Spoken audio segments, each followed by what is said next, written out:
Great. All right, this is John Krysinsky, Pittsburgh Soccer Now. I'm with Ryan Kelly. Post-match, 3 matches here today at Highmark Stadium.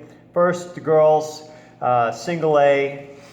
We just saw Greensburg Central Catholic fell to Shadyside Academy in the girls 1A. But the 2A, the 2 games I wanted to talk to you about, Ryan, the boys, we saw Greensburg Central Catholic come through and win the single A title. And then tonight, just an absolute classic. Deer Lakes battled Quaker Valley, and Quaker Valley came out with a 4-3 win in overtime. What a night here at Highmark Stadium. Yeah, for the boys' side, 2 totally different games, right? Yeah. Like, not a ton of action in that Greensburg game. You know, you had a spectacular goal by Nate Ward to win the game. I think that midway through the first half to win 1-0, and then just a slugfest with Deer Lakes and Quaker. Just lead change after lead change, and then go to overtime, and then just kind of anticlimactic off the goal. We talked about it earlier. Just a little bit of a broken play as opposed to maybe some spectacular goal, but that's kind of what happens in the overtime in the WPIAL final. So yeah, absolutely. Well, first let's talk about Greensburg Central Catholic and the boys. And like you said, it was kind of a 1-0 game. One brilliant play really makes the difference. Just your thoughts on Nate Ward and what he brought to the table tonight in that brilliant play. Yeah, I mean, he just kind of chopped through 3-4 guys, kind of out of nothing. Like Winchester had a good shape defensively. We're in position, had guys behind the ball, and he just kind of did his thing. Got through 3 guys, took a wide touch. Actually, thought his touch to get through the last defender was a little heavy. Keeper came out, he puts it in the top part of the corner around the keeper, and that kind of was the game. I mean, Winchester had some chances, created some chances when they threw guys up late, but it was like I said, it wasn't a ton of chances, wasn't a ton of saves from keepers. It wasn't necessarily a super pretty win, I think, either way, but Nate Ward got a ton. He was a difference in the game, which not a big surprise. Yeah, and Tyler Solis after the match, the head coach for Greensburg Central Catholic, even talking to him, felt like there was this huge, monkey off his back. I mean, he talked about for 4 years that program, how they built this group that are seniors now.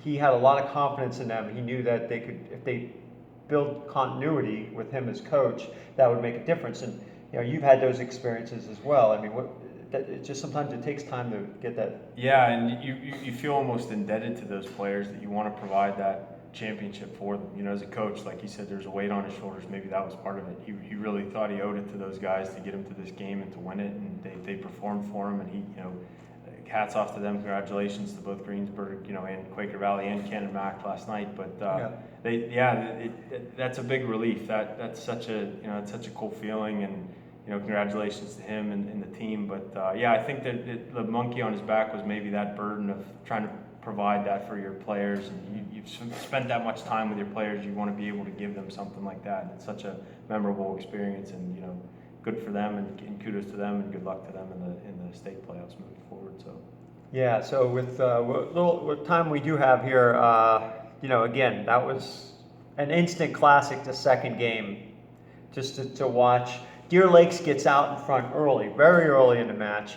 Quaker Valley, it's just, they go back and forth. It clearly looked like, to me, Deer Lakes was the better, at least, possession-wise. They kept the ball. Quaker Valley looked like they had some heavy legs there towards the end of the match, but still somehow they persevered and pulled it out. Yeah, it looked like it turned a little bit. I mean, I don't want to reference this because I'm sure it's a sore spot, but the referees took one of their Deer Lakes' best players off the field for 5 minutes midway through the overtime there, and it kind of rattled Deer Lakes a little bit, and you lose a body, a little bit of trickle-down effect, so it kind of put a little stain on that overtime. But, I don't even know what the call was. It was kind of after the play, but I mean, it did. It looked like Quaker maybe kind of was overextended in that overtime, and maybe really needed some help either from the officials, because it looked like they were playing a little bit more of a counterattack, direct game. And like you said, Deer Lakes did probably have more of the ball the entire game. And so, I mean, they had a chance or two, I think after it was 1-0, to maybe put it up to 2-0, 3-0, and maybe create a bigger gap. But and just an absolute fun game to watch. Everybody got their money's worth. I paid for admission tonight for that game, but just a back and forth. Deer Lake's up, Quaker ties it, Quaker takes the lead, Deer Lakes ties it, and it's just a great game to watch. I mean, maybe not pretty soccer by certain people's metrics, but fun game to watch. Glad I wasn't coaching. Dan Yates had a lot to say post game, so stay tuned to Pittsburgh Soccer Now. You probably won't even hear all of it in the post. We've got so much coverage, so much going on with 3 more games tomorrow and with the Riverhounds tomorrow night and everything. But stay tuned because he had an awful lot to say about the officials after this match, and I think it's. Even my conversation with him was after the interview was this is a conversation that's going to carry on after the season, and he had a few words with the WPIAL officials as well. His concern was, we could go on all day about the officials, and to his credit, his concern was he didn't really. It wasn't the difference in the match. Per se, he kind of came out and said that as well. But at the end of the day, he has a lot of issues. This is his first year coaching at the scholastic level, and he's from England, and it's baptism by fire there. Yeah. So he had a lot to say. So we'll cover that probably more towards the off season when we get back into that hot topic of officials. But again, just Dom Reiter. He's going to be going to Pitt. What a presence! I mean, just the ability to just make something happen out of nothing. He was by himself a couple times 1-on-3, and it was still super dangerous. I mean, the kid was explosive. He was causing the Deer Lakes defense to maybe be dispossessed a little bit more, panic, and play a little more direct style, which it didn't seem like that's the way Deer Lakes was set up. But what a player! I mean, it's kind of fitting he scored that goal in overtime, just the way he was playing and how emotionally invested he was in the game. But just a great player. I hadn't really seen him live, and he lives up to the billing a little bit tonight. So.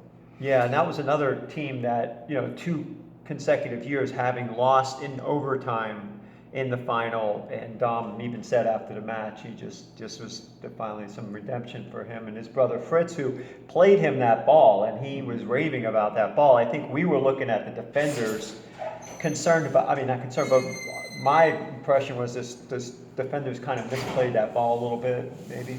Yeah, I mean maybe that was our focus. Maybe we caught it from an angle just from being up a little higher, but I mean that connection's there. I mean, they're twins. There's some kind of extra level to that connection playing up top together. But the finish was great, right? Mm-hmm. Bar down, comes out one touch and puts it bar down and wins the game.